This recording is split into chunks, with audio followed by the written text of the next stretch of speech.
அங்கே ஹேய் என்ன இந்தா இந்தா இந்தா இந்தா வா வா வா வா வா இந்தா இரு சார்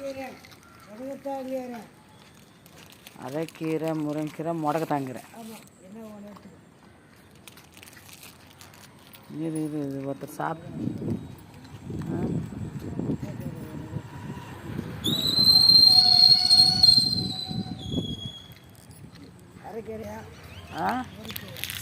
அரைக்கீரை வேணாம்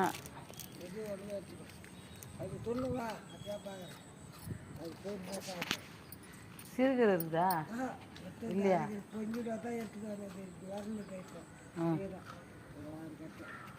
சிறுகீரை இருந்தால் கொடுங்களா வா